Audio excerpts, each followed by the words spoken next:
The Upanishads in two parts, part 2, translated by F. Max Muller.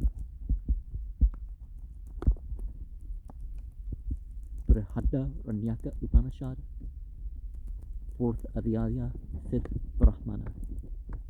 Yajnavalkya had two wives, Maitreyi and Katyayani. Of these, Maitreyi was conversant with Brahman, but Katyayani possessed such knowledge only as women possess, and Yajnavalkya, when he wished to get ready for another state of life, when he wished to give up the state of a householder and retire into the forest, said, Maitreyi, verily, I'm going away from this, my house, into the forest. Forsooth, let me make a settlement between thee and that Katyayani. Maitreyi said, my lord, if this whole earth full of wealth belonged to me, tell me, should I be immortal by it or no? No, replied Yajnavalkya. Like the life of rich people will be thy life, but there is no hope of immortality by wealth. And Maitreyi said, what should I do with that by which I do not become immortal? What, my lord, knoweth of immortality? Tell that clearly to me. Yajnavalkya replied, thou who art truly dear to me, thou hast increased what is dear to me indeed. Therefore, if you like, lady, I will explain it to thee, and mark well what I say. And he said, verily, a husband is not dear, that you may love the husband, but that you may love the self. And therefore a husband is dear. Verily, a wife is not dear, that you may love the wife, but that you may love the self. Therefore a wife is dear. Verily, sons are not dear, that you may love the sons, but that you may love the self. Therefore sons are dear. Verily, wealth is not dear, that you may love wealth, but that you may love the self. Therefore wealth is dear. Verily, cattle are not dear, that you may love cattle, but that you may love the self. Therefore cattle are dear. Verily, the Brahmin class is not dear, that you may love the Brahmin class, but that you may love the self. Therefore the Brahmin class is dear. Verily, the Kshatriya class is not dear, that you may love the Kshatriya class, but that you may love the self. Therefore the Kshatriya class is dear. Verily, the worlds are not dear, that you may love the worlds, but that you may love the self. Therefore the worlds are dear. Verily, the devas are not dear, that you may love the devas, but that you may love the self. Therefore the devas are dear.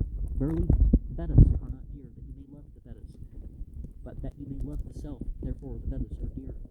Verily, creatures are not dear, that you may love the creatures, but that you may love the self. Therefore are creatures dear.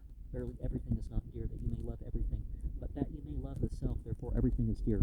Verily, the self is to be seen, to be heard, to be perceived, to be marked. O Maitreyi, when the self has been seen, heard, perceived, and known, then all this is known. Whosoever looks for the Brahmin class elsewhere than in the self was abandoned by the Brahmin class. Whosoever looks for the Kshatriya class elsewhere than in the self was abandoned by the Kshatriya class. Whosoever looks for the worlds elsewhere than in the self was abandoned by the worlds.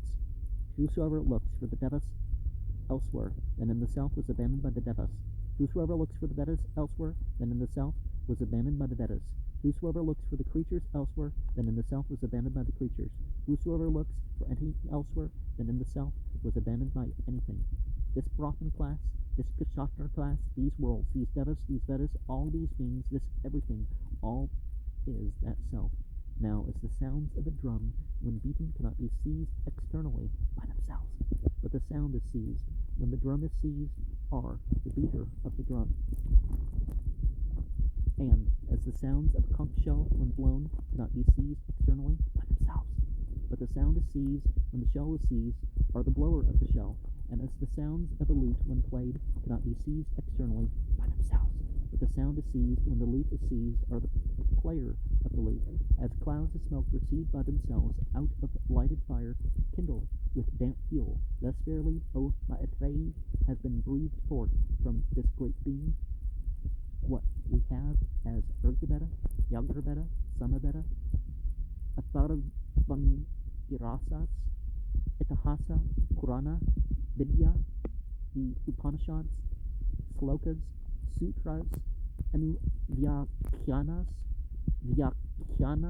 what is sacrificed, what is poured out, food, drink, this world and the other world, and all creatures from him alone, these were breathed forth.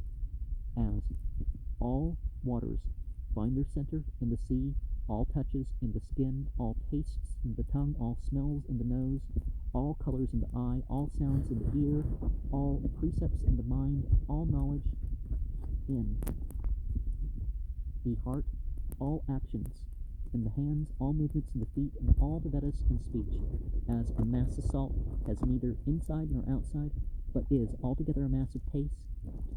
Thus, indeed, has that self neither inside nor outside, but is altogether a mass of knowledge, and having risen from out these elements, vanishes again in them.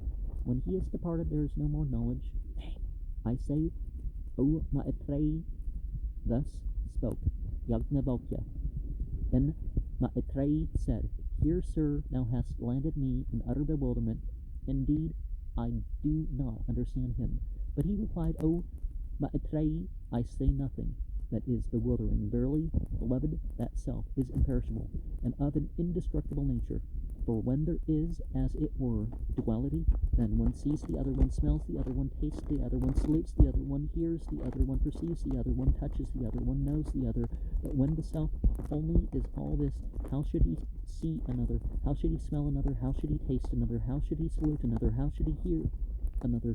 How should he touch another? How should he know another?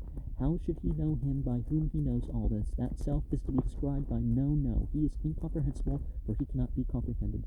He is imperishable, for he cannot perish. He is unattached, for he does not attach himself. Unfettered, he does not suffer. He does not fail. How, O beloved, should he know the knower? Thus, O Maitreyi, thou hast been instructed. Thus far goes immortality. Having said so, Yajnavalkya went away into the forest. And verse 15, the no, see the Brihadaranyaka Upanishad 3.9.26, 4.2.4, 4.4.22,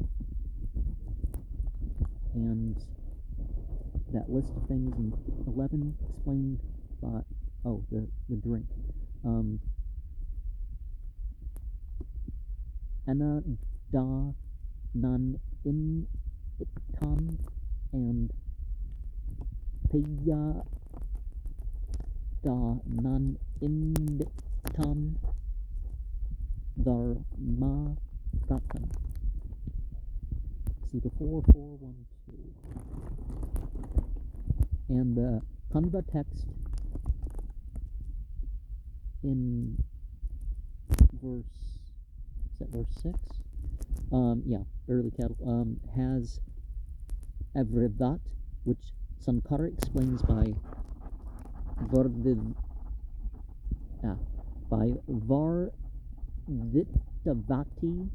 Nirva Viritavate Ase. The Madhyandinists read Avritat, which the commentator explains by Avartayat Vartitavate Ase. That's not the note for the cattle thing. That's note in verse 5. The cattle thing, those added here, is not included in the summing up in verse 6. Okay. Here to me is that Kamba text note that we talked about. The fifth for Atmana, see is before 2.4. The Kamba text has, in verse 4, my Lord knoweth. We're not talking about God. Because we get confused with this whole Lord mention, because we talk about Jesus and the fact that they say the Tetragrammaton as Lord, which is not a translation of Yahweh. The Kanva text has Vetha instead of Veda.